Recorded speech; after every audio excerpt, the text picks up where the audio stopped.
Hello, my name is Ethan Hawke, and I'm going to be doing this commentary event here. I guess I'll try to figure out how to begin. Always wanted to start a movie with a door opening. Now I've done it. This movie really started out as an experiment. This company, Indigent, you just saw their name, had this idea of giving 10 people $100,000 to make a movie, and thus to make 10 movies for $1 million. That's the math part of this evening's commentary. And the idea was to try to press digital filmmaking forward. You know, they were having all this kind of success with it in Europe, and being able to do more interesting, esoteric, less commercial, really, projects, you know. And so they basically give you $100,000 and all these kind of deals with the digital equipment to try to lessen the cost, and you have complete creative freedom. And so Nicole Burdett and I had been talking. She wrote this play called Chelsea Walls, and I'd always thought it would, you know, Wim Wenders should have made it into a movie. And when this idea of the advent of digital came along, I knew that the movie would become drastically cheaper to make. I love this opening scene. I'm going to stop myself for a second.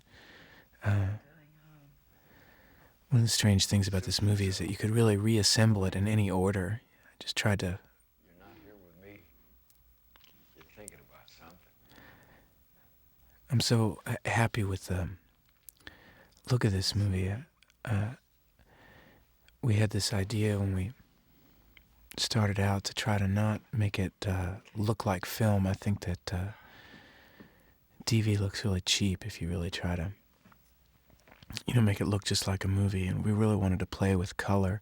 I had seen Buena Vista Social Club, and a lot of that was shot on DV and looked so beautiful. And largely I thought it was because of Cuba and the inundation of color. And so I'll be talking about that today. In Christopherson's storyline, we went with trying to use no primary colors. You see a lot of blacks and grays and whites and things like that. Natasha's skin ends up really shining because of that. And for some reason, I feel like mentioning all these girls loved acting with Christopherson. I don't think he'd mind me saying it. Don't be sorry.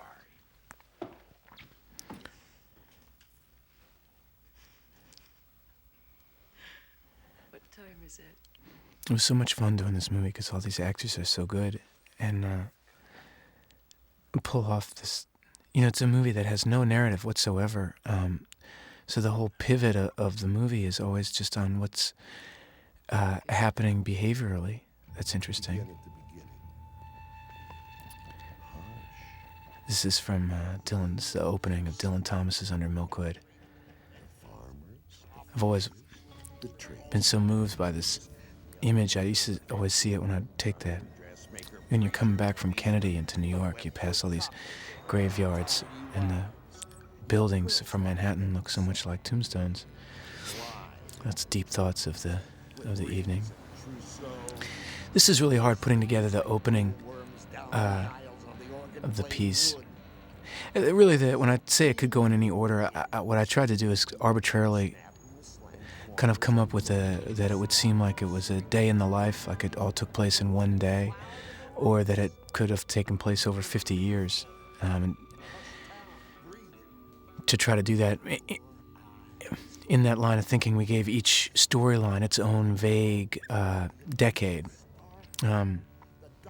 Christopherson being the 60s, and Uma being the 70s, and Rosario Dawson and Mark Webber being the 80s, and Bob and Steve being the 90s.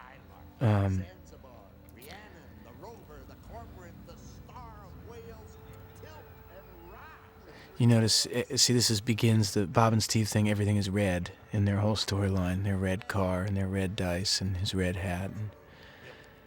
And, it's probably not that interesting, but it does create a way of making each storyline have its own individual look. along with the kind of decade theme and the color theme, each one has its own kind of camera style as well. I'll show you that as it kind of arises. Vince D'Onofrio is one of the greatest actors in America. I don't know why he can make any moment alive and interesting. That's Stanley Bard, the owner of the Chelsea Hotel. His family has owned it forever. His brother ran it before him, and his father. Introduction of little Jimmy Scott. Anyway, Stanley Bard has been friends to artists for about 50 years over there running the hotel. He can tell you stories about Marilyn Monroe and Arthur Miller fighting in the lobby and, how irritated he was with Sid Vicious. And, he's a interesting guy. It's really I really wanted to try to make a collage and teach myself about film. With this movie, kind of try to do I always kind of thought of this movie as a double album. Like, it wasn't really like a movie, like The Scorpion King is, or anything where, or even a really great movie like, lots of great movies have plots and narratives and things like that. But this wasn't trying to do that. I don't know what in the world made me think that anyone would be interested, but I was, and I knew it was really important who we got to do the music. I mean, if it's going to be a double album, and I kind of always looked at the piece like a musical, like the Grand Hotel or whatever, where each little room has its own little song, and each storyline is this different stanza of some kind of longer epic poem. The cops have their stanza, and so I just picked my favorite musician really working today is Jeff Tweedy with the band Wilco, and wrote him a letter. This is his music you hear. I gave him these ridiculously difficult challenges, which is to take these whole sequences and unite them together, like this sequence of morning in New York and people arriving to the hotel and people waking up in the hotel. And this is Heather Watts, actually, who had a larger part in the movie. She's a great ballerina, and it's kind of my little, it's a real pleasure for me to know that even dancing in the hallways of the Chelsea is Heather Watts.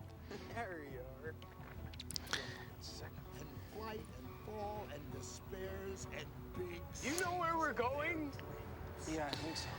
All right. So you can see right there, this is all done with a red filter, whereas Mark Webber's stuff's done with a blue filter of him walking through. And, I don't know. Here we enter the blue room. It's really trying, when you're shooting a whole movie inside one building, to really make it as dynamic as possible. And really to show, like, a moment ago you just heard, Christopherson's yelling, hey, and then Steve yells, hey. And I'm trying in some kind of strange way to... if I talk about it, I guess it's dopey. This guy's a real police officer in New York. He really made me laugh. He's a terrific actor, and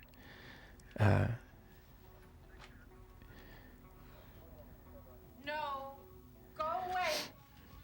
it was one of the biggest challenges with cutting this piece, is to show how these stories are interrelated and how they connect, and because they don't really. I mean, like most of our lives don't really connect, but the hotel is kind of a great metaphor for all these people living so close together who are so far apart, all of whom, taking the Chelsea Hotel, which is creative people, which is just kind of an example of, or I don't know what the example is the wrong word, but there's a group of people who are all desperate to be heard. I want you to read my book, or hear my song, or hear my poem, or whatever it is, and yet they have such difficulty listening to anyone else. It's really something I wanted to articulate, all this kind of loneliness. Look at this. This kid's such a good actor, Mark Webber.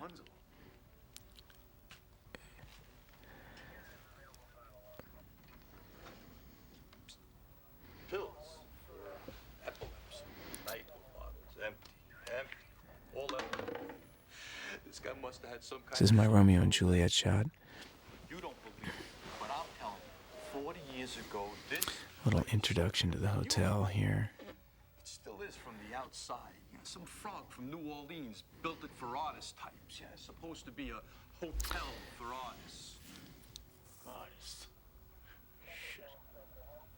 Hotel for drug addicts. This is, if you really notice, the score here is really fantastic. It's all kind of been building to this one. I kind of love what Jeff did coming up here.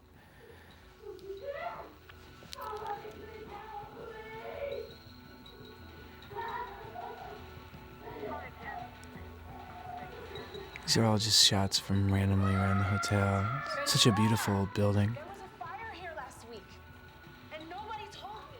I go to the store to get a pack of cigarettes, and there are all these people in the lobby, and I asked them why, and they said because there was a fire. And no one told me. I'm staying this time. Mark is a great, Mark Webber, playing Val, is a great listener. I love watching him listen. Something people always talk about in acting class, and I once, acting teacher of mine, Austin Pendleton, once told me the trick to really listening is, he would say, tell me about your day. And so you say, well, I woke up this morning, and he would say, I couldn't give a shit. And that's the real trick to listening, is that nobody wants to hear anybody else.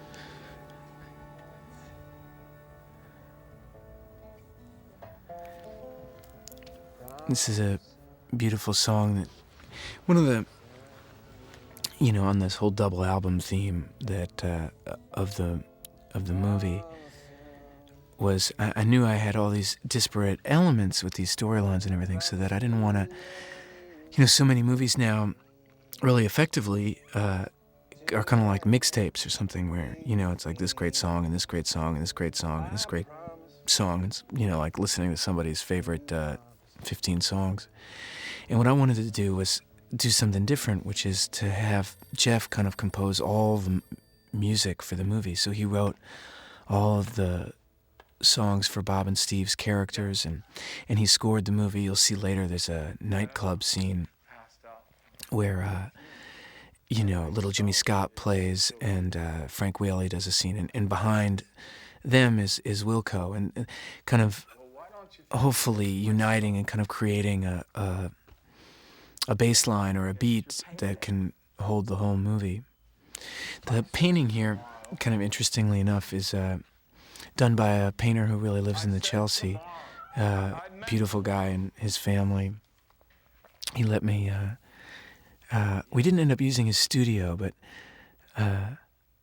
and Well, I don't feel like they're pep talks. I feel and Vince came up with the idea that it'd be great if he just appeared from the middle of the painting. I thought it was pretty cool.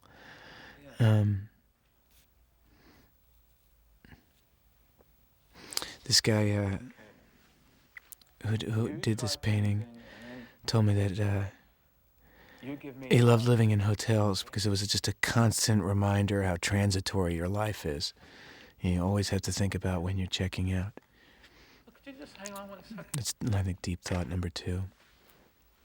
10 years ago, I was living in San Diego. This is one of my favorite pieces of writing in the script. This guy's monologue here is just fantastic.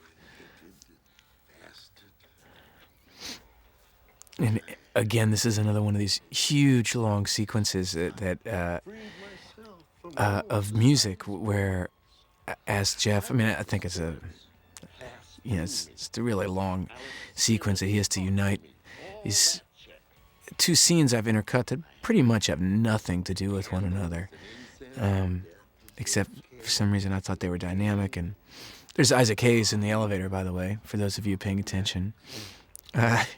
Isaac had a bigger part. He was playing one of the doormen at the building, and I ended up having to lose his scene. But I got $2,000 out of it. This is another one of my. The great thing about directing is, I've been professionally acting, for 17 years, and so I've gotten to meet so many people that I Kevin Corrigan's one of my favorite actors. And I really try to pick people that A, felt comfortable in the Chelsea Hotel, and B, when you don't again, like when you don't have a narrative, it's so important that everybody really know how to do. It sounds silly, I guess, but real moment-to-moment work, like these people who could make these things really alive and vibrant, because the only way that the movie could really pop is if these people popped. Notice Steve Zahn hiding back in the corner there. Years living with the vibe. How's the wife doing? Cute. Socialite, Brandy Alexander. Kevin's out of his mind. Kevin Corrigan was in the original play. I think he's the only person from the. I never saw the original play, but Kevin may have played Mark's part.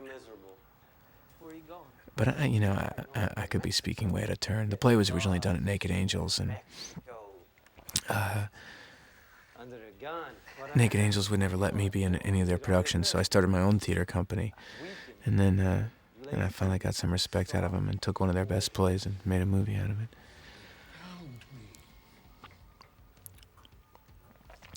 Steve Zahn makes me laugh more than anybody else. I mean, John Seitz here, the madman spawn till you die on the right. I did my first play with. He's a beautiful actor. We each played Casanova. I was young Casanova. He actually had a heart attack on stage our last night. I don't think he'd mind me saying. But he finished the show, told the stage manager to have an ambulance ready after curtain call. He's a real thing, and I was really happy to find a fun part to give him to do. He just had all that Dylan Thomas memorized and had this idea that he should be wandering the hallway, and so I shot it and used it in the movie. But notice, I really didn't. This music has been subtly changing back and forth to a kind of bluesy thing for Kevin Corrigan, to a more dissonant sound here in the elevator, kind of just shape shifting. And then as Steve walks out of the elevator, it kind of really takes over.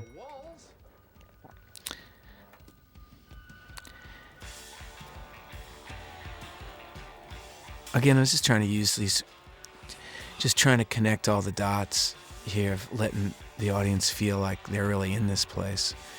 Also, like that's like his descent to the seventh tier of hell. I just love this music too. Just lets you know that something's off. Hey, are you Bob? Hey, you Bob Dylan? By any chance, can I kiss your boot? Fuck off. Hey, Love that. You're from Minnesota, aren't you? You must be now. Steve Zahn had this idea that his character always thought in lists. That, watch, Listen to this. You're not gonna believe this, man. right? I'm down Point with A. Bobby, right? Point B, he's going to go on to his character, everything he does, he just thinks in lists. I'm like helping him with the ladder and shit. He tells And, me and he next, lives here, in a room, just like this one. right? But he got it all for free. It's like A, B, C, and D. He breaks every speech down. I hate to give away Steve's trick, but he said his mom does that. We're going to have dinner, and then we're going to have dessert, and then I thought we could watch a movie. Create and he can live here. The guy was lying. Yeah, that's what I thought, but manager, stand fucking right there. What it looked like. What? The painting. Steve's one of these guys that, really, if he had the patience for it, which he never would, should teach a class in what moment-to-moment acting means. You can see every you can see every thought pass through that guy's mind, a second before he says it. It's Bob Leonard and I met on the audition for Dead Poets Society about, in 1988. And for years, I've been listening to Bob play the guitar.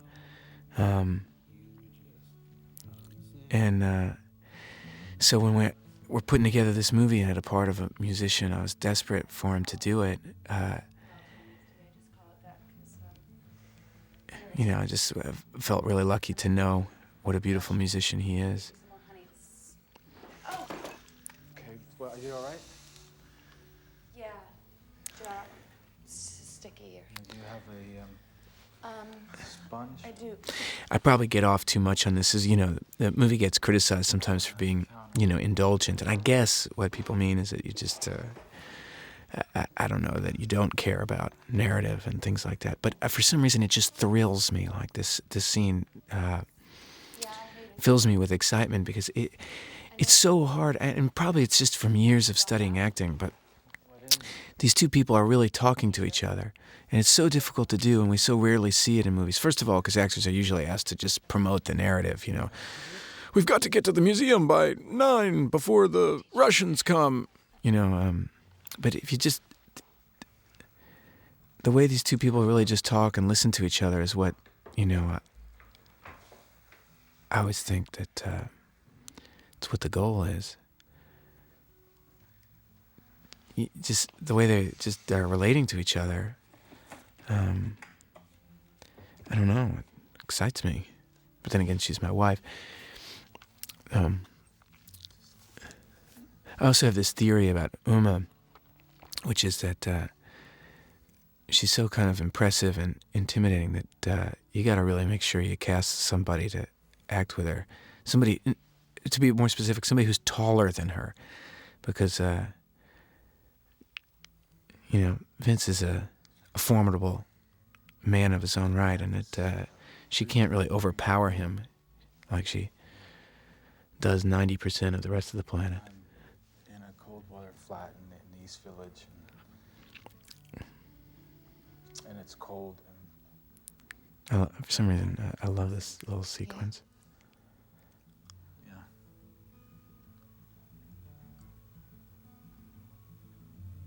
And that dream, it reminds me of you. Oh, yeah? Yeah. It's kind of sad. I'm all alone in the dream. This is the yellow room. You see the gold behind her. This is Uma's room is the 70s, and hers is a little less vigilantly, blue and red. I mean, the way that the other ones are blue and red. Hers is just kind of going with... Yellow isn't quite, to me, as appealing a color as blue and red. My daughter calls yellow a girl's color, so that's why I don't like it as much. But I don't think so. It just kind of washes people out, really. And so I try to make it more gold. The idea being that we could put together the whole palette, that all these stories together make up the whole, that not one is unto itself. None of us are unconnected from the other. So I was trying to hopefully create. And I love this room. This room is largely unset designed. This guy's like living in... You okay? Gerald is his name. Really cool guy, but living in the 70s here. So that's our 70s room. This is the one scene I left in. Maybe this is what people mean by indulgent. But this is the one scene I left in from a larger kind of concept of the movie where we had lots of non-reoccurring characters. So in this one was obviously set in the 50s, as you can see. It's like I dressed... he's dressed like James Dean in Rebel there, with the horse racing behind. It's a real 50s room, and very nice. I love Little Jimmy. Little Jimmy Scott, for those who don't know, is a jazz musician, and tomorrow you should go out and buy a couple of his records. I don't know how old Little Jimmy is. There's lots of varying different reports, but he should have had a real big career a long time ago, and kind of the story of his life is really interesting. And he struggled for a long time and has finally kind of come into prominence in the last 10 years. It's a beautiful story, actually. Ray Charles produced an album of his that people thought was better than Lady in Satin, Billie Holiday's record, and but he had some dubious record producer that he'd signed all his life away to earlier, so who wouldn't let the album come out, actually recalled the album. And so little Jimmy went back to Ohio and kind of disappeared into obscurity until this agent who really loved him was dying and called up little Jimmy and made little Jimmy promise to sing at his funeral. So this agent passed away, and little Jimmy came and sang at his funeral, and every A&R person in New York was there, and he had 5 record deals and kind of had this rebirth to his career when I think he was about 70. And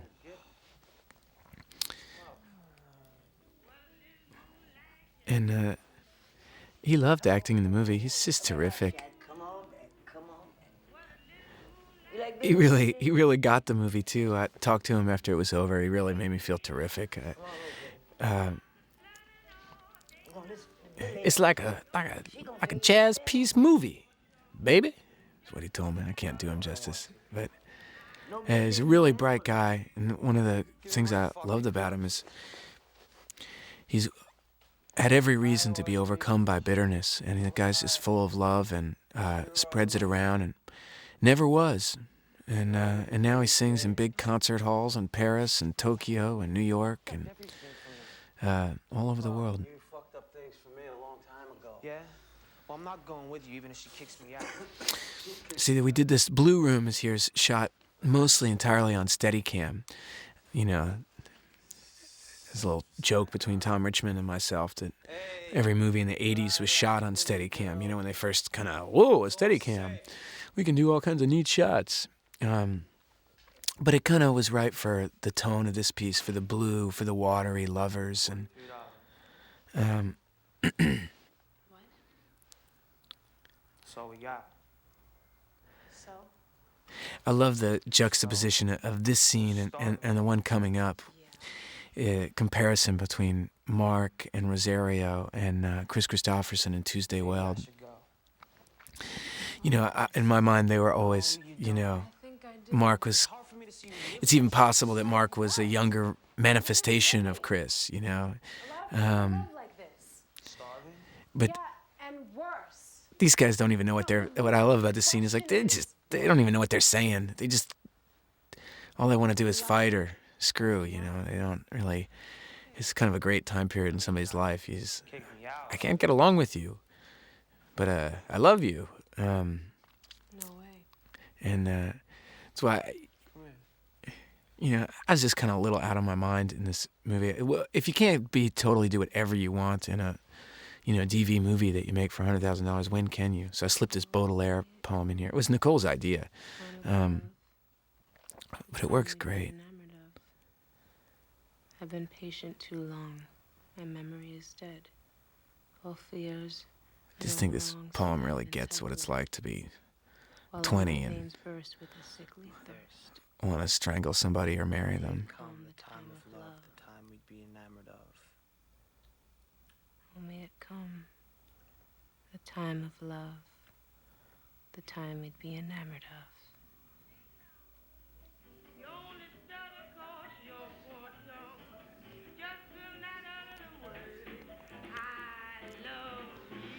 One of the things I love is you see the iron grating outside the back window. You see that so often in so many of the shots in this movie. It's kind of letting you know, and even though these, the blue and the red weird room and all these different rooms, it's all with the same facade out front.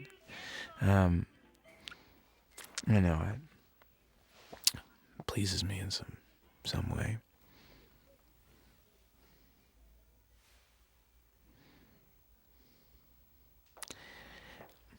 This, to my mind, is the heart of the movie, this scene right here. You mean the light? One of the most difficult things about doing a non-narrative film Should I come in or is getting the audience to follow you. I mean, I just think we're so conditioned to want a hook. I mean, and rightfully so. I mean, you know, storytelling through the centuries, it's about telling this happened and then that happened. And so, well, that's a fun way to hear a story. But this movie's not going to give you a hook. And I think it can be frustrating for some people. It's like, what am I following? And I think it's after this scene that you kind of get it, that we're just going to, that somehow all these lives are intermingling and that the movie's working towards a different point. I miss this thing. It's one of my favorite moments in the movie where to Bud, Chris's character, you know, most people ask you if you want a glass of water or a drink or something. He asks you if you want aspirin. I'm going to have one. I think it's funny. Tuesday Weld is one of our great actresses. Tell the girl close at a dance, you know he had a car. That's what I was thinking about. It was really magic for me. I don't know why. I'm such fans of these two people. Here, sit down. That it's such a pleasure just to watch them do scene work together. It's like Bresson or somebody said all you need to do to have cinema is to have a man and woman in a two-shot, and all of humanity is represented. And I certainly believe that in this scene.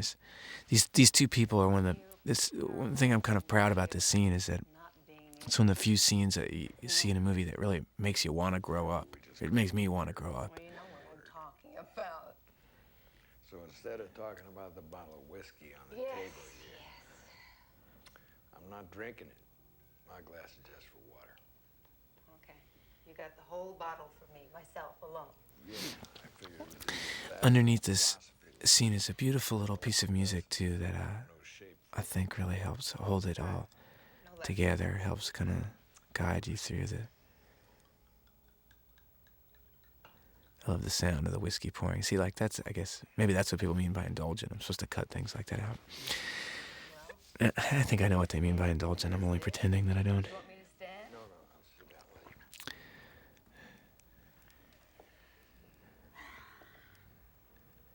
you. Here's to those fields that one time. Oh, no. I tell you what, I wish I could have filmed it. You know, I watched these two run their lines in the. You know, we were doing makeup in the room next door, or I think it was like 3 floors down or something. And Chris had walked in, and they just sat together on a couch and just ran lines. And if I could have, I would have just shot that 2-shot. It was. Here's to everyone thinking they know. This is a part of the movie. You know, this room is, you know, that What are you talking about? the one that's so-called void of primary colors. You know, I mean, Jealousy. trying to do a kind of 60s. His room is in the 60s, No, and so we tried to shoot it just really as simply as possible. Let's drink to those. Maybe. What are they? You know them. I don't. You do. You do. The big one is impatience. That doesn't bother me. Well, it's a horrible fault. Huge fault. So you want to drink to your impatience? Yes. Before we started this scene, Tuesday Weld took one look at these little cameras we were using to do it. She just, said, "Come here, speak to you for a second." She said, "Listen, I'm going to do the scene, and hopefully it's going to go very well. But if I don't look good, I'm going to sneak into your house and rip out your toenails."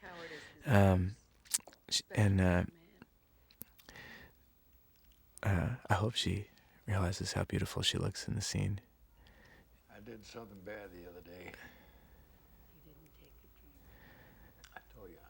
I love this idea that Bud just like puts up pages and quotes and things from his own books and other people's books up all over the walls. If you look at his whole room is just kind of scattered with papers. You'll tell me about it later, and I'll make sure to tell you everything's all right. You feel better. You'll feel much better. I feel better already. Yeah. But you know it'd be better even. What? Better than a drink. What? If you rub my back.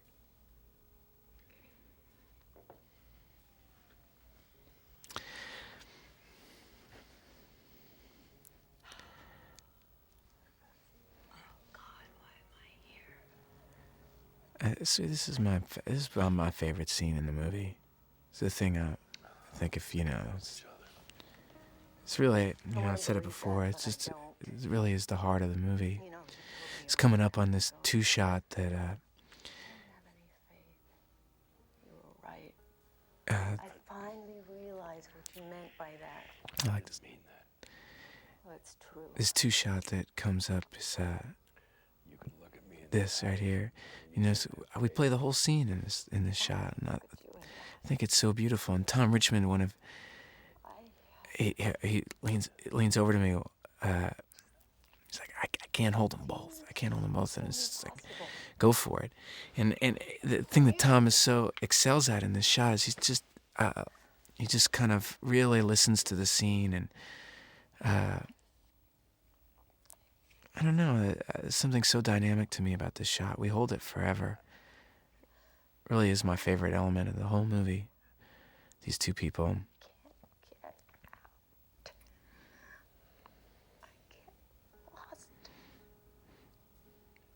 It's funny, I think if people don't like this movie, it's because,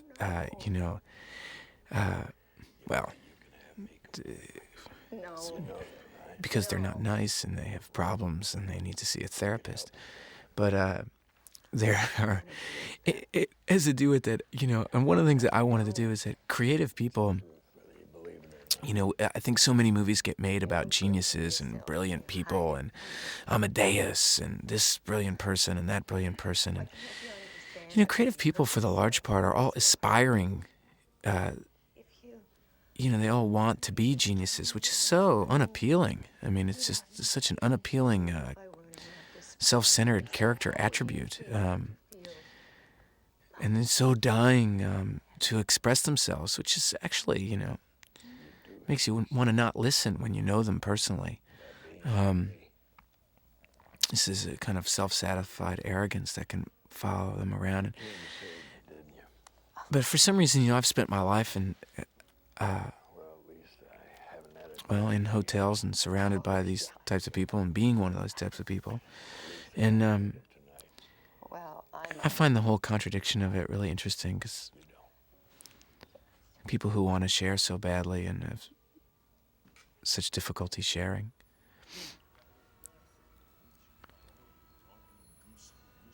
This is more of that.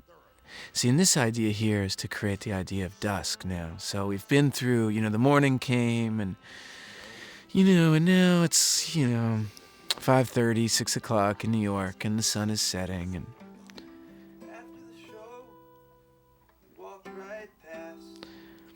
Bob made me promise that I would put in better violin playing, which of course I wouldn't do. I love how it sounds all kind of ratty like that. But Bob kept saying, you're going to put like a really nice violin here, right? Notice the Billie Holiday poster on the wall here. This is one of our many attempts to show continuity between rooms.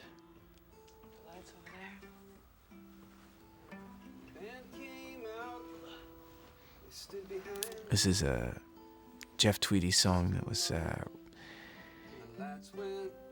on the album Being There. I'm sure it was a song those characters would really love, and Bob sings the hell out of it.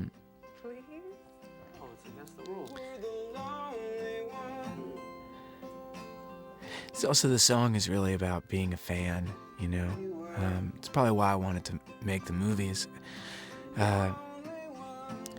It's really how I feel, but I really am such a fan. It's one of my favorite things about the experience of directing is I love all these people so much. I wanted to show them off, and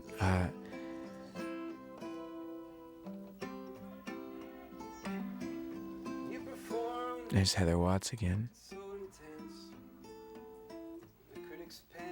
This song is about a guy who just loves the art so much he could die, it always sounded like to me. The critics pan you, I write in your defense, and it's what I call the Salieri complex. Something, Salieri from the movie Amadeus. It's like I just always have related my whole life to Salieri. Knowing what it's like to see something that's brilliant and knowing why it's brilliant, but not being able to do it, and kind of suffering that agony of that being the only thing you want to do. And I think this whole story is a bunch of Salieri's, desperate to kind of catch Dylan Thomas's voice. Where's that voice of genius? Why can't it reach me? And there on the side is all this human interaction that you're missing while you got your head in the clouds. This woman comes here to save you and be there for you. But all he's really scheming about is this dumb book, For a minute he forgets about it. He probably just writes a scene about her coming. This is 23rd Street. This is my first day of shooting. And wouldn't you know, 3 minutes after we left the... this is another painter that I knew who did those paintings. But 3 minutes after that shot we did of Little Jimmy, for some inexplicable reason, the whole sky turned like bright pink. And but I'd just given up on this. I thought the sun had set, so never give up. Brendan Behan, Arthur Miller.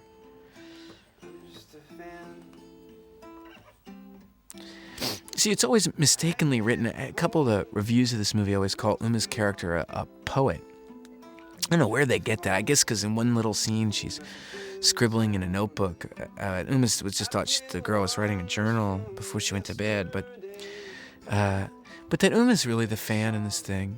She works in this nightclub and she just, sits there, wants to listen to Ben Webster records and, live in the Chelsea Hotel.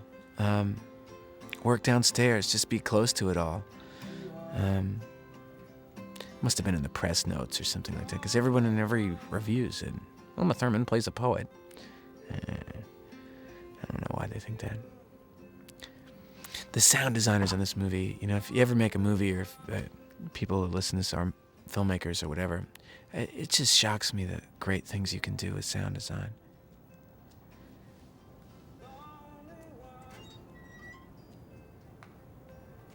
Just delicate little stuff like switching to the echo of him singing, her footprints, and the gate opening. It's all kind of glorious. It was good. Two guitars come in, it's pretty good. Screwed up. I think that's definitely given that after the chorus, if you stay with the verse progression. Yeah. Right. Steve Zahn's one of the few people. I always want Steve to do Waiting for Godot, because I think he's one of the few people that could really make that funny. Ramrod, dying of women. I tiptoed shy. This is this thing, John Seitz. He just was in the hall. He's like, I got this idea. Let me do it. And so he filmed him. He just did all this stuff. As the big girls roll 9 pinned down on the donkeys. Yeah, it's been too long editing these on things. seesaw Sunday nights, I wooed whoever I would with my wicked eye. The whole of the moon. Editing this movie was a complete mystery. I mean, you see, you could disassemble the whole thing and put it in a different order. But anyway, I forgot to say that Lonely One, see, you just saw the sun go down, and now it's night. Okay, in case it's not clear, which it probably should be, I'm trying to walk you through how I was thinking. So now it's, the evening. It's part of the idea of it being able to take place in one day. You are, but you're beautiful on the inside. Let's hear it for the waiters. Drop another glass, lady. I just wanted to give Frank Whaley an opportunity to be his, he's just one of my favorite people in the world. Anybody who hasn't seen, he's made a couple films, The Jimmy Show and Joe the King, that are both beautiful movies. I just wanted to put all these people that I loved in the movie. And I've seen, I always thought of Frank as he should have been the leader of a jazz band. That's Jeff Tweedy there in the mirror behind Frank Whaley, the guy who scored the movie.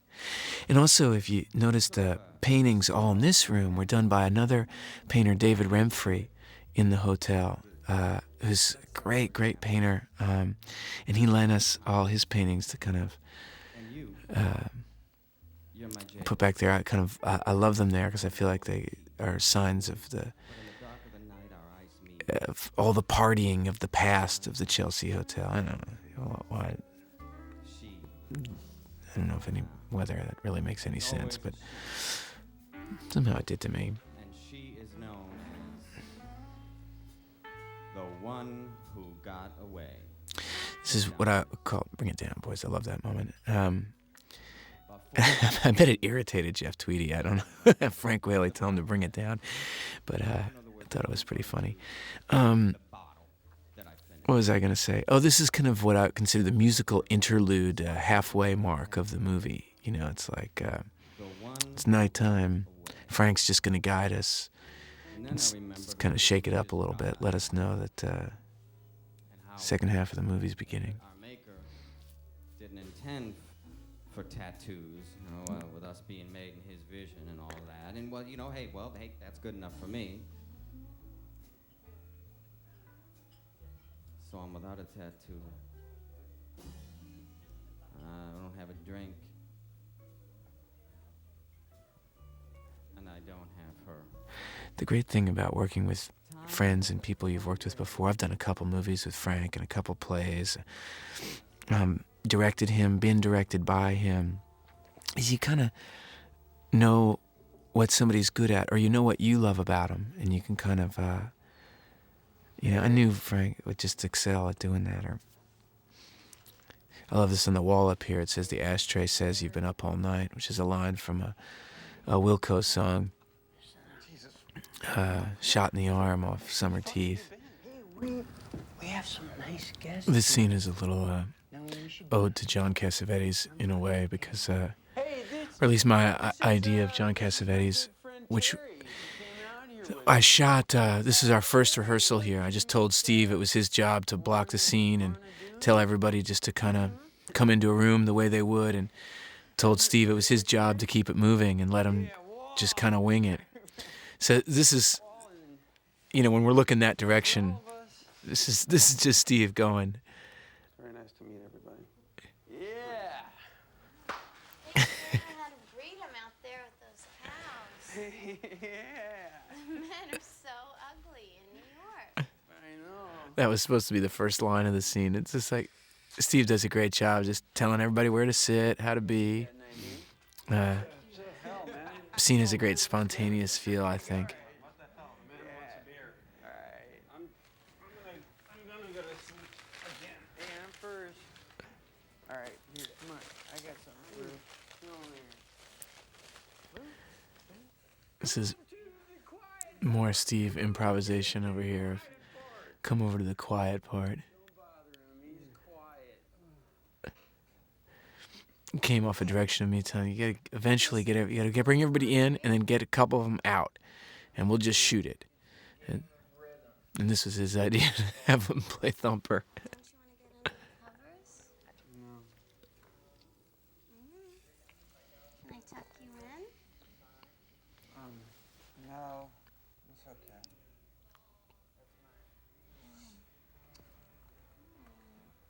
Tired boy, huh? Bianca, this actress, Why do they call you Lorna Doone? Ain't that a cookie? it's one of Bob's favorite lines in the movie for some reason. You want me to sleep with you? She's the girl we ended up putting on the poster. I don't know why. Somehow she kind of really captured the kind of Chelsea mystique. Want that? Hey. I lost again.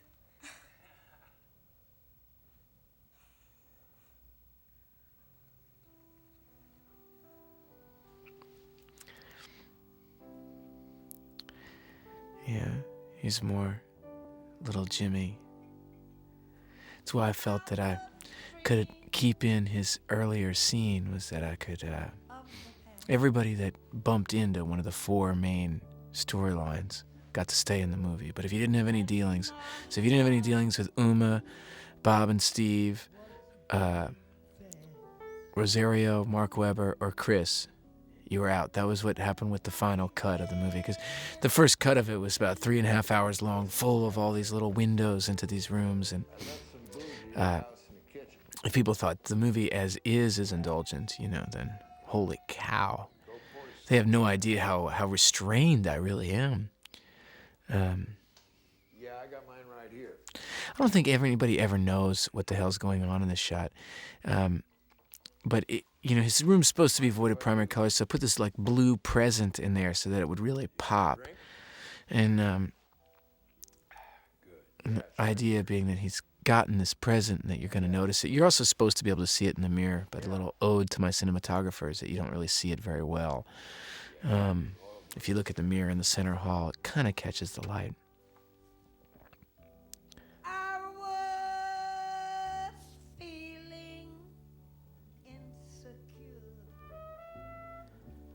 Little Jimmy really moves me, and I had this idea to intercut Little Jimmy and Chris, two old dogs to the hotel, crying in their whiskey. But I'm scared to death to love. Then I'm in a real predicament. And it's real deep, too. Because I'm not a kid anymore. I had this idea, and the funny thing, I don't even know to what extent Chris realizes this, but for this monologue that he's doing here, I had picked this room. The whole room that he uses was dressed and arranged and everything. It's a really nice guy, Luke's room. A friend of mine, actually, lives in the Chelsea. It's his room, but I picked it because it has phenomenal. You kind of see it when you walk in. You can walk from the front door to the living room to the bedroom, and from the bedroom you can go into the bathroom, and from the bathroom you can go into the kitchen. And so I wanted to do this whole monologue in one take, walking around through his room, and the lights would come on and off, and he'd wash his face, and he'd be talking, doing this whole one take thing, and Chris comes in, and I explained this to him, and he said, "Well, Bud's an alcoholic, right?" I was like, "Yeah." And he said, "Are you an alcoholic?" And I said, "No." And he said, "Well, let me tell you, Bud's an alcoholic, and this is his first drink in a while. I'm not walking around and drinking it. I'm going to sit my ass down, open the bottle, and drink the damn thing. That's what I'm doing. I don't need to be doing anything else." And I took his word for it and shot it like this, and I ended up just completely in love with it, and I'm glad I didn't make it all about some really neat camera move. It's kind of fun to focus on him, and it becomes this, I don't know, again, trying to have these, for lack of a better kind of, What do you think? what do you call it? Consciousness, that where it's kind of, the hotel is really one consciousness. All these people are so connected. Did I finish the other thought about who Little Jimmy was connected to? Little Jimmy's connected to Uma there in the bar. And it's just kind of fun weaving all these things together, and then Uma comes home from work later, and Chris is going to be drunk and find her. I like this line. Teeth scare kids, I think.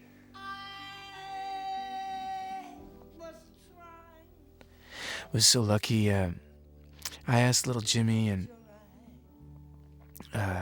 Sky Hill and his friends who were playing with him there if they would play a song for us. It was our first day of shooting.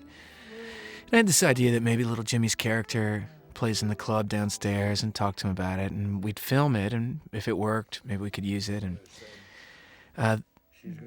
this song that Little Jimmy and Wilco kind of that they all knew was "Jealous Guy." It was one of where their tastes overlapped, and I remember Gary Winnick, the producer of the movie, coming over to me and going, "Buddy, this is great, but this song costs more than twice what we're spending on the whole movie." John Lennon wrote this song, and he knew we'd never be able to afford it. But as I was cutting it together, I was like, I really wanted to use it. Thought it was perfect for the movie, and we approached Yoko Ono about it, and she's such a fan of Little Jimmy that she gave it to us for the legal fees. She feels like, I don't know, I won't speak for her, but I'm definitely indebted to her and John Lennon for giving us this great song. A jealous sky. I've had a couple of drinks, so it's all dreamy. But I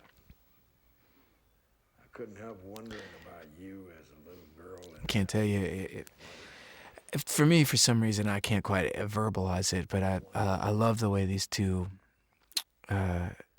things are related to each other. And it was so difficult to cut. If you notice, too, one thing that bugs me about this shot, actually, you can see the calluses on Christopherson's fingers. I didn't really think Bud was a real guitar player, but nobody ever noticed but me. But, there, the present's a little bit more visible there. Unopened presents. Offerings not taken. Human frailty. I kind of like this kind of overly poetic style of the piece. What do you know about human frailty?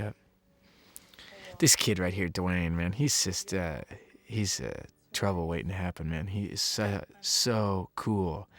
Every woman working in the costume and the makeup and the gripped apartment, every chick on the set wanted to sit by Dwayne at lunch. I mean, this guy's got it going on. His father was on set too. His father's a very cool cat. They were a really impressive father-son combination. I did some child acting. It's incredibly dangerous thing to do for some weird reason. It really does destroy people. I'm gonna be very mysterious. But Dwayne really seems to. I know, he's kind of a beautiful kid, and sure he'll be fine. Always scares me whenever I have to work with kids. That's me. Huh. As well. I'll just melt into walls. Like a human wall. So many child actors end up dead. You notice on the side there, to get away from it, is actually the beer can says Brewmeister, which really irritates the holy hell out of me. You're not allowed to, we weren't allowed, we're not in one of those big movies that gets to a free $1 million in crew party if we show Budweiser.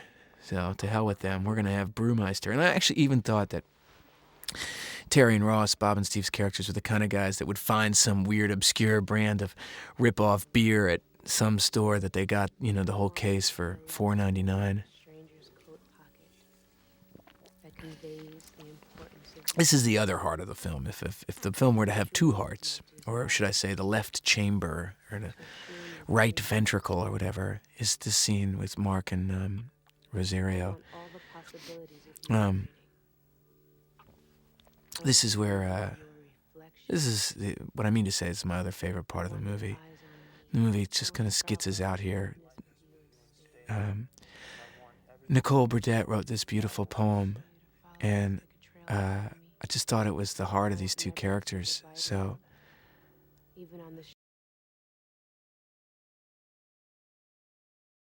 I made up a lot of these situations and did all these improvs for me to kind of piece together this. I wanted to, kind of show a little bit larger canvas of their life together without ever leaving the hotel, and so they kind of, they were terrific working together, and they had tons of ideas, and this was really an opportunity to let them run free. I love this thing coming up where Mark spits off the side of the hotel. It's also allowed us to just really play with the digital camera. We have this great costumer, Kat Thomas. His shirt says joy. So great. I want to be drenched by the rain up to our ankles with holes in our shoes. I want to think your thoughts. This blue look also is kind of my favorite. It has do a whole movie like this. It'd be great. I actually aped this whole technique of doing color inundation from Alfonso Cuarón. He directed Great Expectations, which is entirely in green. Very weird. It's hard to talk about anything else when Rosario's looking at the camera like that. But he did a movie called, his new movie was Y Tu Mama Tambien. I don't know if anybody's seen it, but it's awesome. It doesn't get much better than this. It's actually the name of the poem that Nicole wrote that I pilfered and put in the movie. And all the fun we have in it.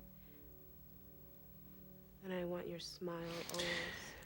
Adriana, my editor, is really showing off in this sequence. I have to admit about 98% of the sequence, which is so I'm so happy with, is hers. I want your strength in my soul, and I want your soul in my eyes. I want to believe everything you say. It's kind of fun to see them be these kind of small little figures of this larger, giant building. Anyway, Adriana, that was truly, I guess, in a big kind of collage that this movie was. She was really my greatest collaborator. She should be here talking. It was so much fun working with her and putting it together. And this young woman is so talented. I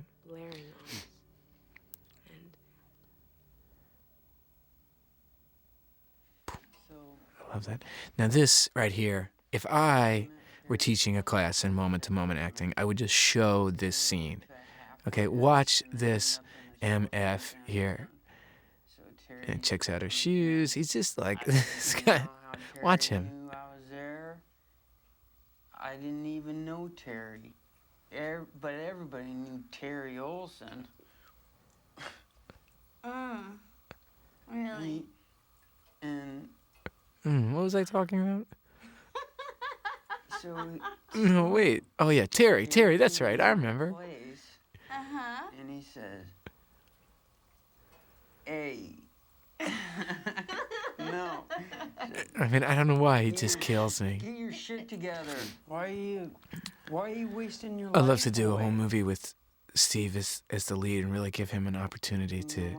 He's so funny that usually people lean on that, and that's what they want him to do all the time. He's a great actor. He was right.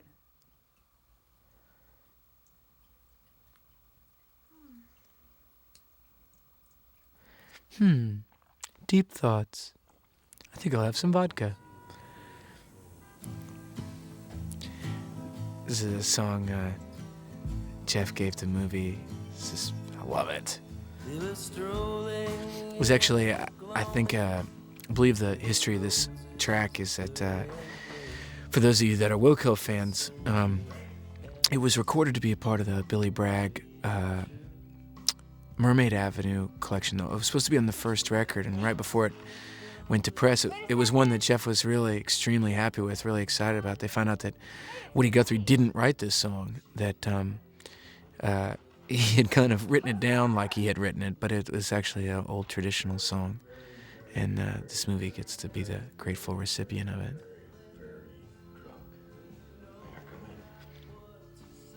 What's this? I stole it for you. You stole it. It's not as old-fashioned. It's funny, doing this scene, actually, through the course of the day, watched my wife develop a huge crush on Chris Christopherson. Just for a second. Can I get you something? May I use the... Sure. I think they say that she's a poet because of this dumb piece of paper right there that I didn't even really want to be there, to be honest, but my wife kind of bullied me that I had some other plan for her to be doing something. Yes? You must promise me something. But I do love this room. Look at this room. I mean, it's just, I think it really works, if I do say so myself, at making all these, each little environment you enter has its own personality. Makes me happy. Not even my fault.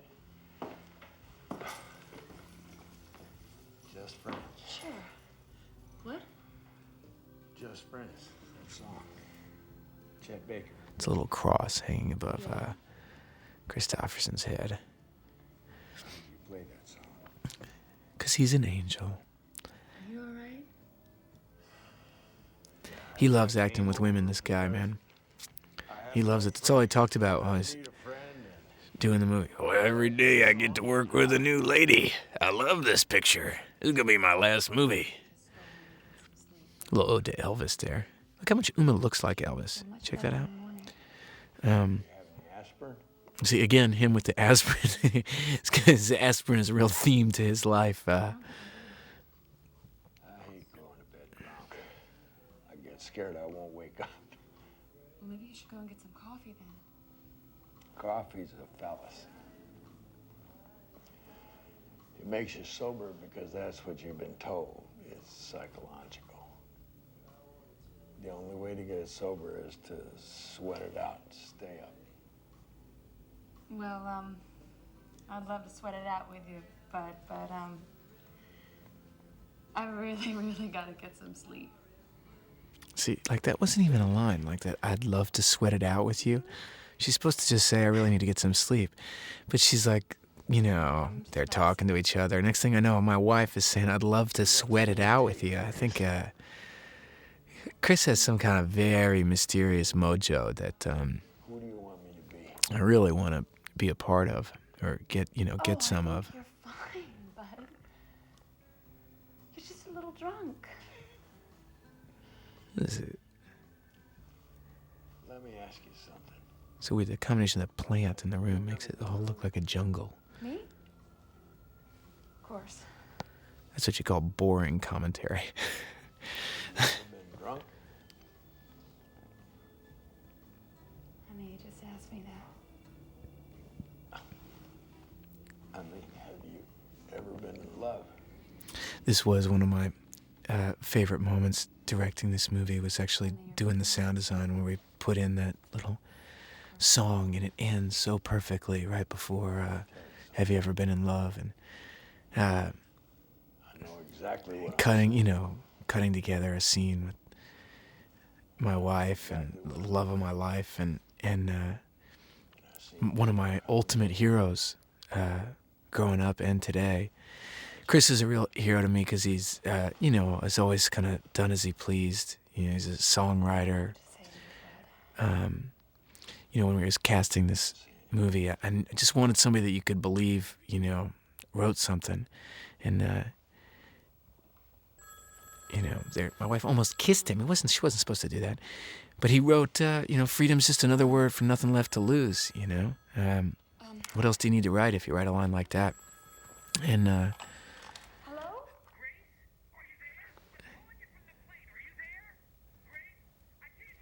Yeah, I can't.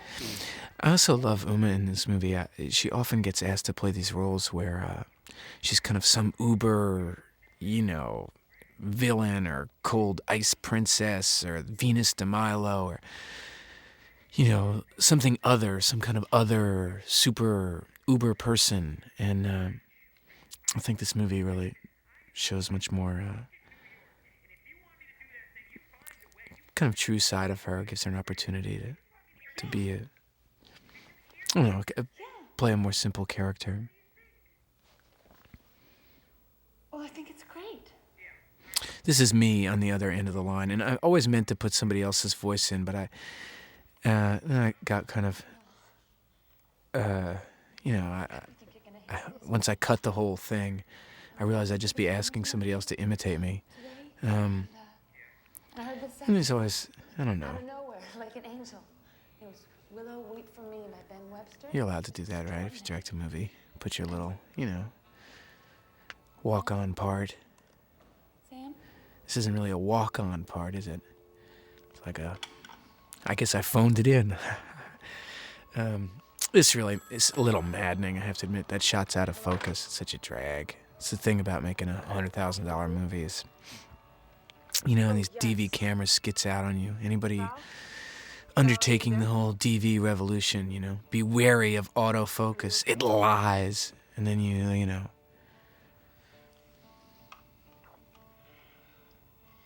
punched you. Are you okay?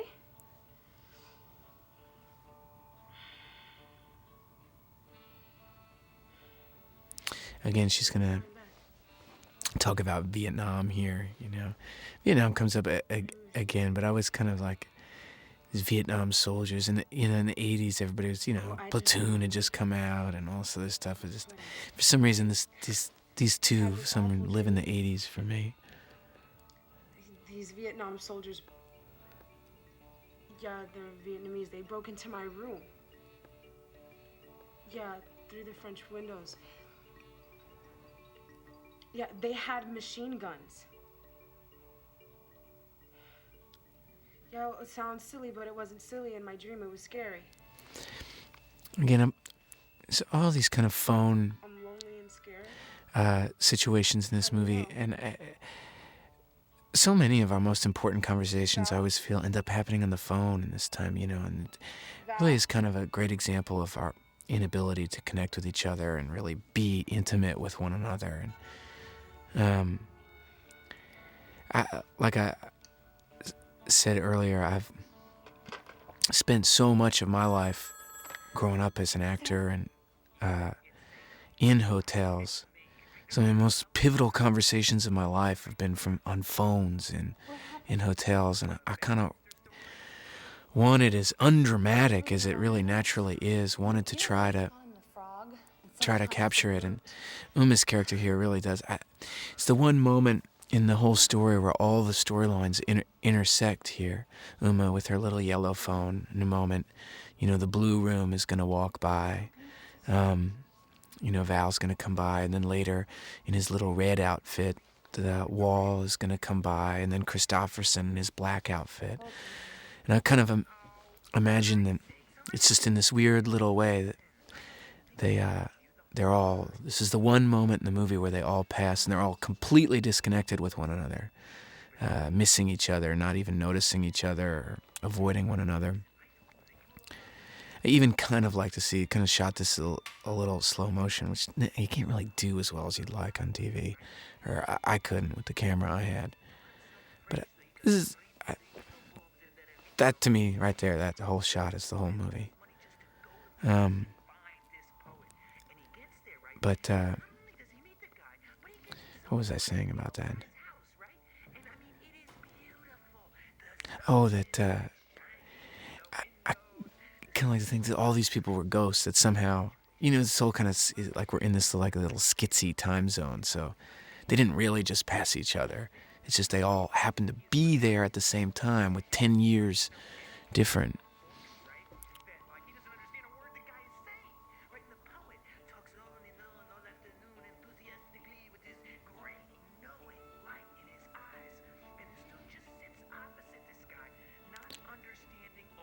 I don't know. How often, I know it's a weird thing to put in a movie, but how often have you been on the phone with somebody and they just won't shut up?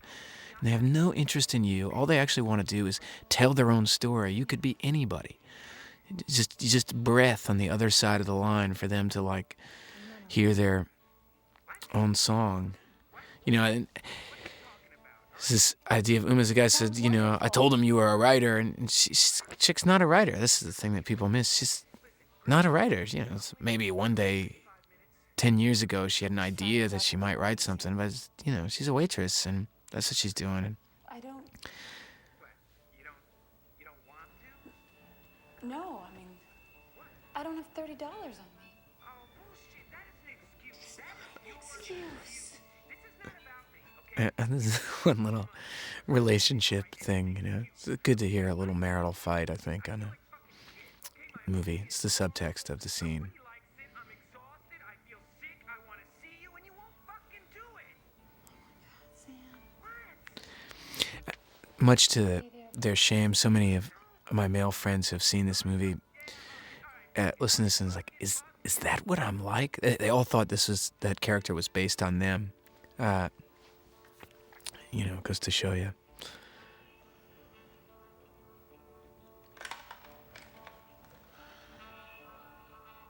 It's nothing like a hallway to feel lonely. Now this scene, I have to tell you, I'm so glad we're here. This is my total Paris, Texas ripoff scene. To me, I don't know why, it just looks exactly like Paris, Texas, and I wanted it to look exactly like Paris, Texas. There's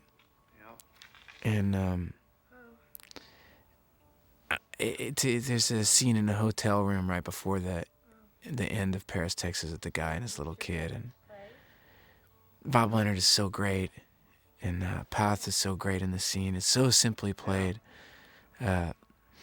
This is where the DV aesthetic is like so perfect for the Chelsea Hotel. I think the way the colors are all bleeding outside the lines, and just the kind of uber red saturation. It makes the. He was a Green Beret in Vietnam. It just gives the tone of it. Already feels like it's 10 years old. The movie, it just feels a little washed out and hurting. And I feel like if I were Oliver Stone and Bob Richardson, if I had all the money in the world, this is exactly the way I would want this scene to look.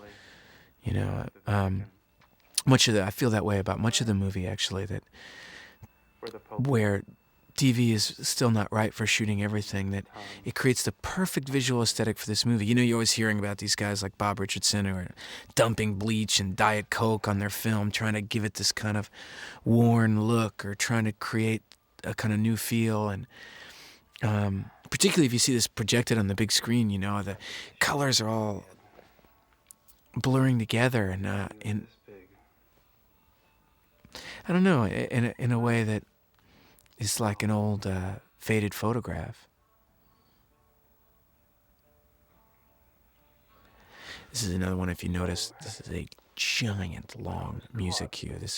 I'm intercutting, Uma on the phone and Rosario on the phone and Bob in this scene. This whole sequence is about, 19 minutes long or something, and it's united. It's this one kind of 3 to 5 a.m. mark of the movie that Jeff does this beautiful harmonica solo throughout. I really thought it was magic listening to him do it. He wasn't born bad. He was beautiful. His score really elevated the movie. Really made it was really exactly what I'd always dreamed. This, kind of thing that never happens. Fucking streets.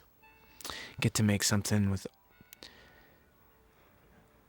I feel so blessed for this opportunity. I really got to learn so much about making movies and cutting movies, and got to work with so many people that I love.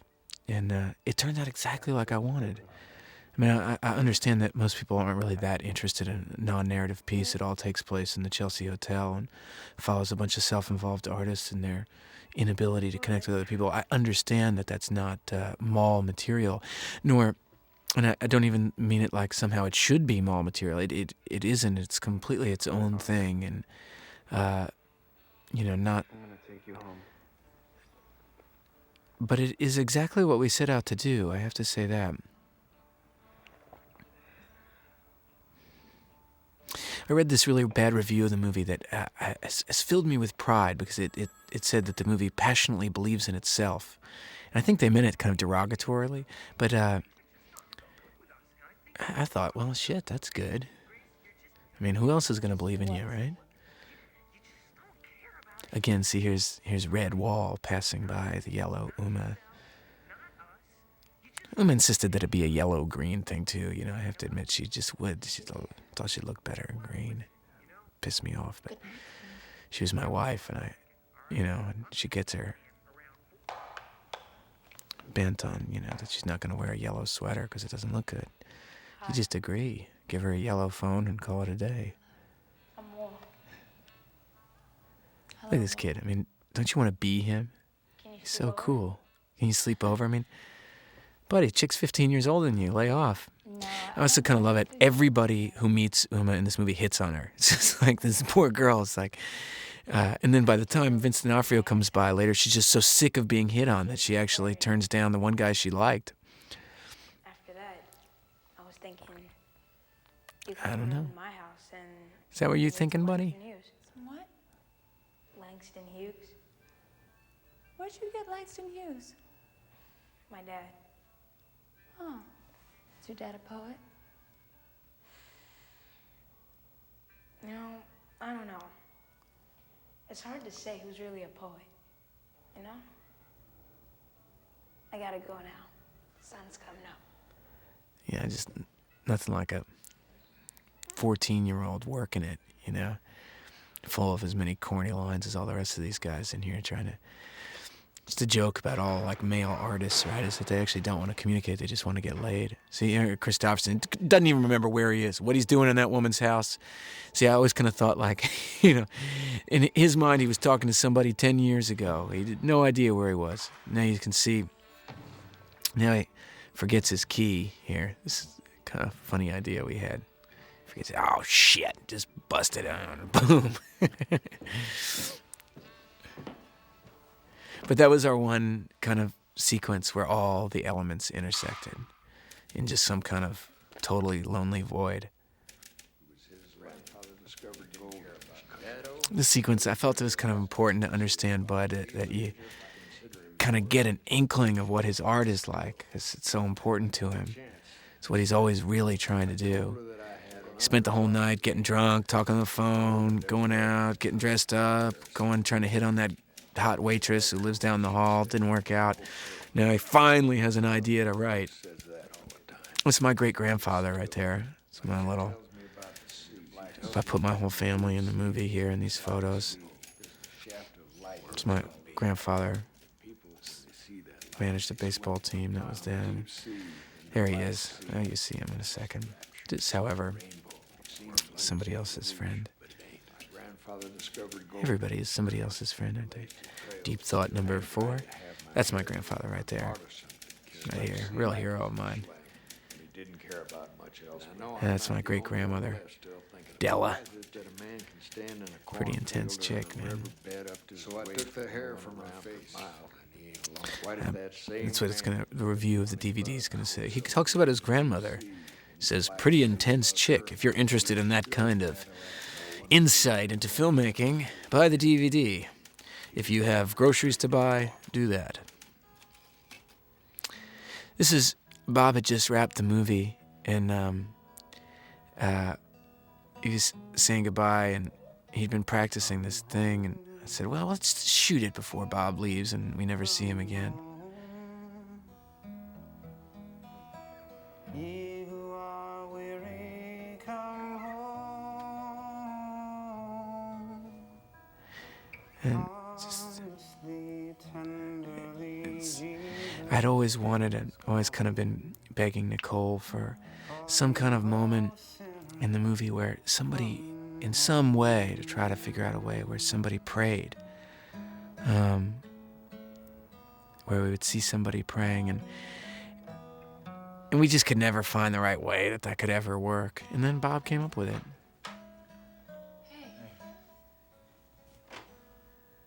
And now here comes by, 5 in the morning, some guy just stopping by. You still up? Hey, it's the thing about living in a hotel. If you do it, everybody, it's kind of like being an adult in a dorm. Here she is up in her golden tower. Well, I tried calling you, and you're never there. It's busy.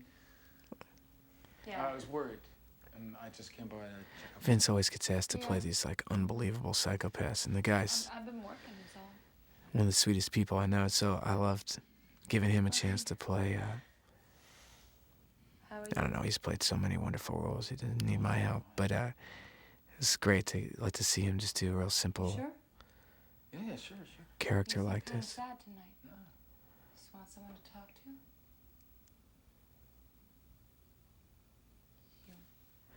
Again, just like their other scene. I mean, these two guys play off each other so well. They really just.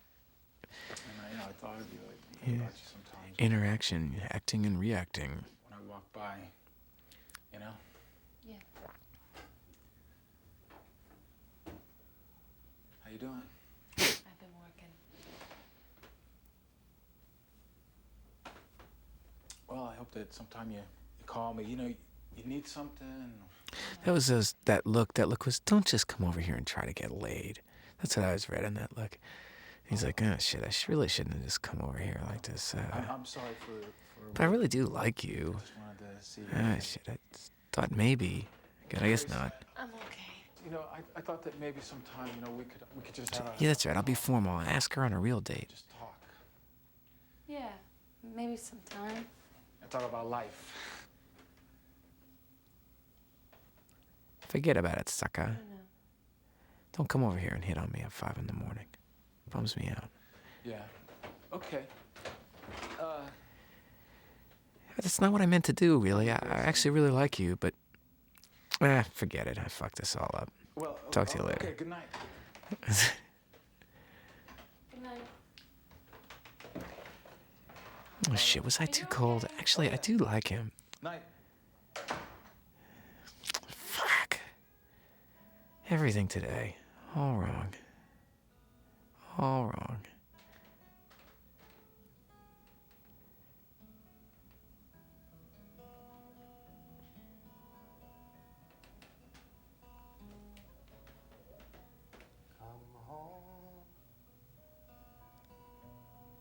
It's kind of a... We're trying to come up with what the right finale to her character was, and I just loved her laying down on the steps like that. I give everyone 100% off the bat. Doesn't matter who it is either. I'll give it all. Whatever they take away is their business. Makes no difference to me. The lovesick wood pigeon is mooning in bed. A dog barks in his sleep. Farmyards away. The town ripples like a lake. It's amazing when you look at that skyline, that when the Chelsea Hotel was first built, it and its whole 11 stories was the tallest building in Manhattan. Now it's, you know, you can miss it. Why do you have to Walking right by. Now this is the longest music cue here. This is our finale. We just said goodbye to Uma. She got us through that whole section. And now we're going to wrap up the rest of the movie. And begins this beautiful piano little piece here. This is the kind of thing, too. Bob does this monologue here. I, of course, didn't have permission to shoot in the lobby. And so you can only ask an actor who's a good friend of yours to do this. You know, like we literally, he's got this long monologue. And I got to try to get in and out, set up the cameras and everything before Stanley Bard, the owner of the hotel, notices. Because he's been so nice to me. But he told me that, you know, if I ever got in his way, he'd kick the whole production out. And so I kind of put this off to the end and shot this scene in the lobby. And Bob just nailed it. You know, he'd like literally had a woman going, "I want to use a phone. I want to use a phone. How come?" He's just like, hold on. See, like this guy passing by, it's so kind of great. We got 2 cameras going by, but we have no extras. That's the real guy working there, going into work. Tried to do it as early in the morning as possible. Oh, really? I didn't know if you'd want to talk to me. I don't use a tape recorder.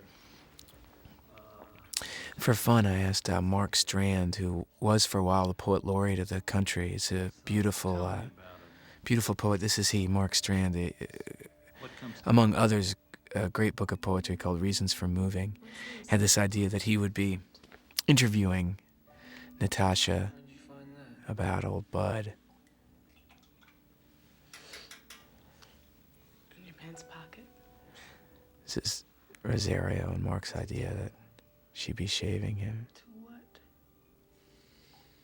It's anything I ever write. He used to say that success was incidental because time moved too fast. That's what I tell people who I guess I just don't like my movie. Say, hey, success is incidental because time moves too fast. I love that line. And to say, I'm so grateful to Natasha. You know, she's so magical doing that, doing this, her speech. Both she and Bob doing these long monologues.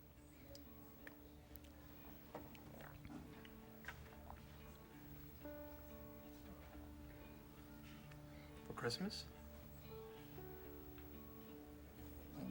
Well, it's April. Hold on a sec. Why the insufferable hunger of the damned? I wanted to call the movie Chelsea Walls with an asterisk, you know, and then at the bottom of the poster you'd see this little asterisk that said, or the insufferable hunger of the damned. And actually, when you know, I really think that really is the title of hunger of the damned.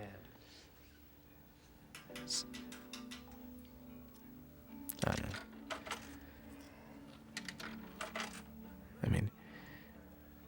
No, If you want to, you know, it's like I really cultivate people calling me pretentious. That's why I wanted to call it that. It's just... Look how good Bob Leonard is. This ain't right. I can't stand it. I'm working all night. I'm sleeping all day. And I asked him to stay up all night before he did this whole thing. Go to a hockey game. Got him tickets to a hockey game the night before. I don't know if he did either. But he did a great job on the speech. In July, I was thinking I was going to go up to Duluth. Have you ever been there? Yeah. Just, you know, going fishing and... This is where DV can be really successful. You know, stealing. I mean, this is what it's made for. Stealing a shot. Look at that. It's gorgeous. Oh, Absolutely gorgeous. It's about us.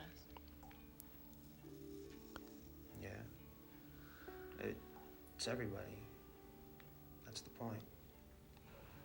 Well, I'd been around the block a few times before I met him, so I knew for a fact, mind you, not a rumor.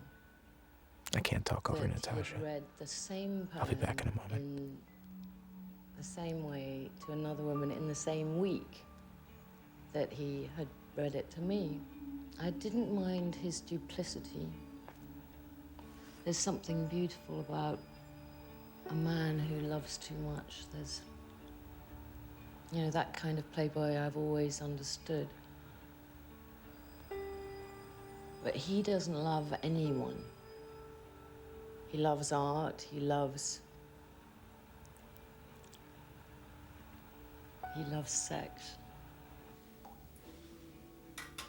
Mm-hmm. Everybody loves sex, I see. It's a problem. I'm going to slit your throat. I'd say that he never loved me. Editing the scene, you know, I'd quit smoking for 2 years, and editing the scene sent me right off the wagon. I also started wearing Natasha's dress, but that's another problem. They don't even know they don't respect you. You've got a real problem on your hands. Bob Leonard makes fun of me because I dressed all the male characters in the movie like myself. I look at that shot and I'm like, look at his outfit, man. I gotta get that. I love this little scene. Expensive kind, and we were older and we were happy. All I ever think about is my music. I go to bed thinking about it. I wake up thinking about it. It's funny, this whole section, it's a weird thing that you notice so strongly when you make a movie. It's like this whole sequence took shape and really took flight. This is the last reel of the movie, and this is my favorite. I love it so much. It's a great musician, Peter Sellette there, and Richard Linklater, and my buddy Sam Conley in the background there. But is the music... That's my car, too, by the way. But the music took this thing off. It gave it a whole... I don't know. Jeff claims not even to play the piano. Well, if you ever do come out here, or if I get home, I would like to take you out. The core of him was, and probably still is, cold. It said, baby, if it's me or you, it's gotta be me.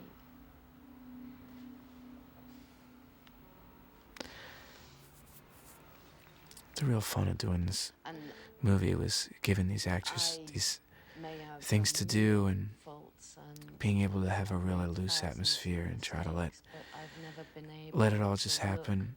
Into the eyes of the one I love with cold eyes. I loved shooting this the whole day of working on this whole speech. This speech was, pages longer. He did do that. We just kind of put it together and trying to unite it with how it related to the rest of the material. But God, it was fun. And you'll take care of yourself. The first time we've been outside. You can really tell in the sound quality.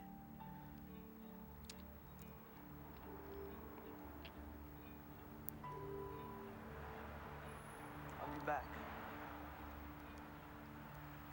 I could do a whole movie about each one of these sets of characters.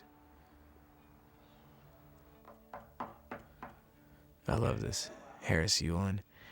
I actually saw Harris Yulin while I was getting ready to do this movie. I saw him do Arthur Miller's The Price, which was written in the Chelsea Hotel. And this guy was phenomenal. I mean, it's... this whole production was absolutely outstanding. And so I asked him to do it, and thankfully he said yes. Not a bad idea. Jesus Christ. I love this. Come in here. You I'm in here like you're my old lady. Give me that look like I have to clean up my room. You wanted a book? Well, you got a book. At least you put page numbers on it. This is where I finally used my idea of utilizing this room. Chris couldn't deny me this. I do not need to be patronized like this. No. No, I will not. I refuse for you to speak to me like that. But then Chris didn't slam the door. Camera can't get in there. Oh well. It's very painful to fall in love with someone in the confines of four walls where you share everything. To be silent while they work for days sometimes. To be taken into it, into them, their body, spirit. It's funny, as I watched this movie, I really realized that if you're the kind of person that, if the arts is the church of your choice, you know, then I think you totally, it's like this is, it's like this movie would be a movie, the equivalent would be if like a monk made a movie about, you know, life in the monastery. You know, I don't totally know how interesting it would be to everybody else or something. But if you're obsessed with monks, you'd probably like it. And I guess that's, I mean, if you're a giant fan of creative people, then you can put up with all these kind of... Thanks a lot. Thanks a whole hell of a lot. I love the way he talks, man. It's just... Very few people, you know, they can really get such mileage out of thanks a lot. Thanks a whole hell of a lot. Everything sounds good coming out of his mouth. I knew his character more than any other. All the characters are really archetypes. You know, they teeter on these kind of cliches. The musician, the lovers, the drunk writer. I mean, they're all total... But if you cast them right, they're archetypes, you know. Chris is an icon. I knew I needed somebody kind of iconic to... Because he is the... drunk writer in the Chelsea Hotel, not an imitation one, you know. I mean, it was so important to selling this kind of notion of these archetypical characters. Love.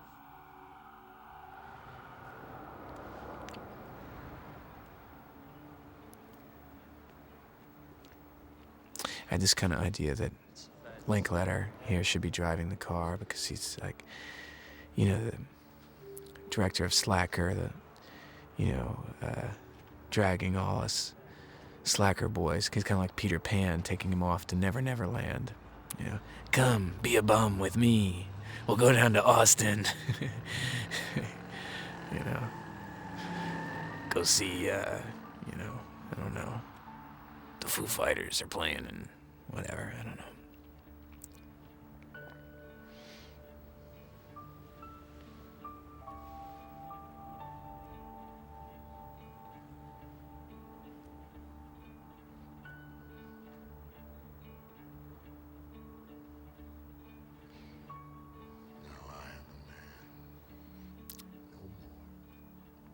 It's a beautiful Dylan Thomas poem called Lament.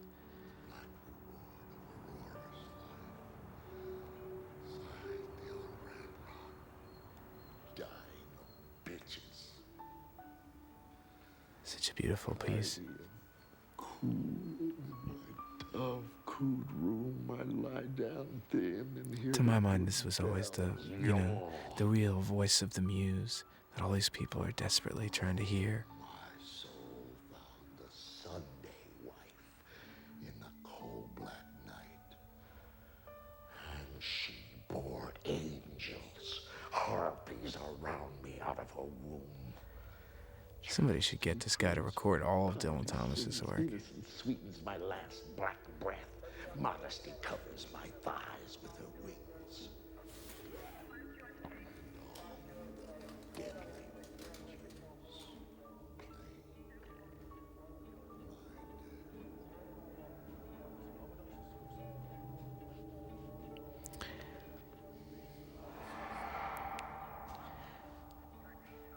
I wanted this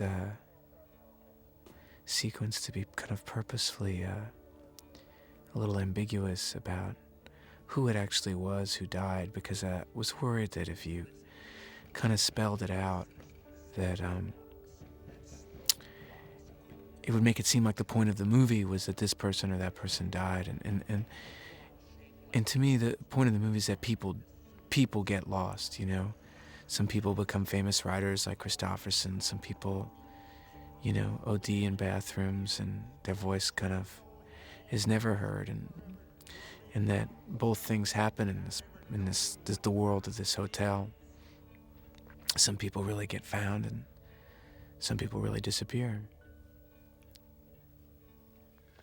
Christopherson's so great in this last moment here. I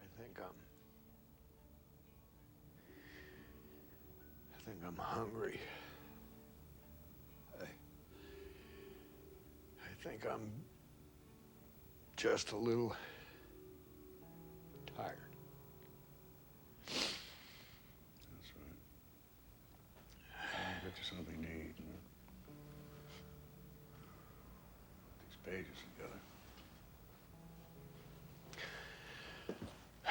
No. Didn't anyone ever tell you? Tell me what? That all the king's horses and all the king's men couldn't put Humpty Dumpty back together again. It was my AD's idea that Chris should say that line and slam the door there. And it's a great idea, a great way to end the movie, you know? And I can't believe I didn't think of it. And point being, always listen to your AD. I sat there with you. You hung on me with the weight of a bear, heavy after some coffee and a cup of Wanted to kind of finish out with, you know, to me, we were trying to do a cinematic equivalent to Dylan Thomas's Under Milkwood. And so we started with Under the Milkwood, and Under Milkwood was called a play for voices, and the idea was that you just hear all these little moments of people's lives, and together it makes kind of a portrait of a culture, of a collective consciousness. And that's what we were really trying to do. So now this is all different bits and pieces of Nicole's writing, collaged together. They know that greatness falls. Only an American would bring a canary down with him in the mines. I had these cameras in my car for a couple months, trying to get shots of snowstorms. I took this shot, climbed up on top of the YMCA here and got a good shot. Either me or my buddy Sam Conley did it. Luminous in your shadow. Happy with it. Thanks a lot.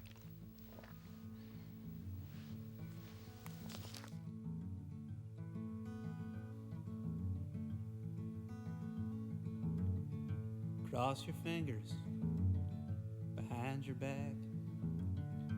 Squeeze mine until they crack. I must have known that you were just promising.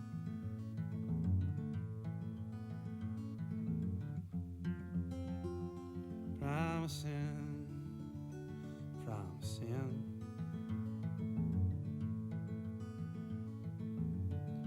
Toothy smile, curly style. In the backyard,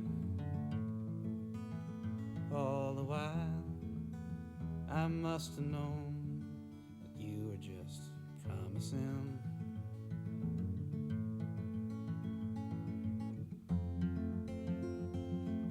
promising, promising. I promise you and you promise me not to admit defeat. I promise, you promise me.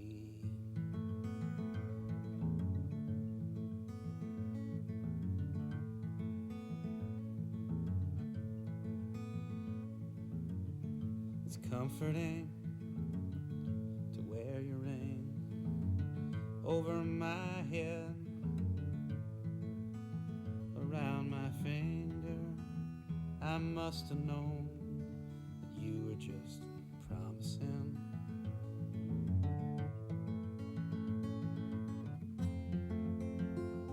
Promising, promising. I promise you and you promise me not to admit defeat. I promise, you promise me.